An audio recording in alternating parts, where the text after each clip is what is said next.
மீனம் ராசி நபர்களுக்கு பணம் சம்மந்தப்பட்ட ஒரு விஷயம் பணம் இவங்களுக்கு குறைவாக இருக்கும், நிறைவாகாது. ஆச்சுங்களா?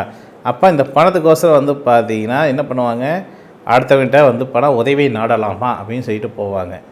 ஆனால் அங்கே போய் என்ன பண்ணுவாங்க, கேட்கறதுக்கு தயங்குவாங்க. ஏன்னா நம்ம பணம் பணம் அவங்களே சொல்ல மாட்டாங்க. ஆனால் அவங்கள பார்த்துட்டுமே ஒரு நல்ல வசதியான ஆள் அப்படின்னு எதிரணின்னு நினச்சிக்குவாங்க. அப்போது அங்கே போய் நம்ம பணம் கேட்க போகும்போது அந்த அணி பணம் என்ன பண்ணுறாங்க, கொஞ்சம் பின்னோக்கி இருப்பாங்க, முன்னோக்கி வர மாட்டாங்க.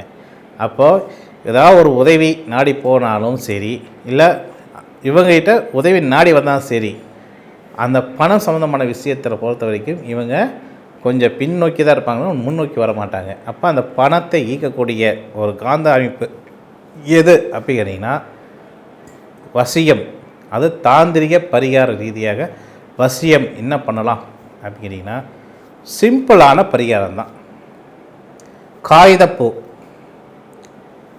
அன்னாச்சி பழம், ஆச்சுங்களா?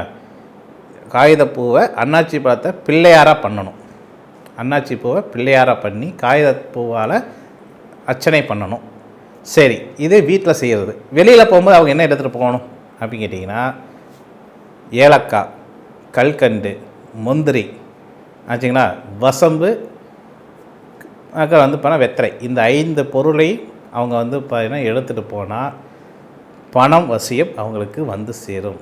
யார்கிட்ட போய் பணம் கேட்டாலும் பணம் வசியத்தோடு அவங்க கைக்கு வரும். ஆச்சுங்களா? இதை செய்து பாருங்கள், உங்கள் வாழ்க்கை மேலும் மேலும் வளரும்.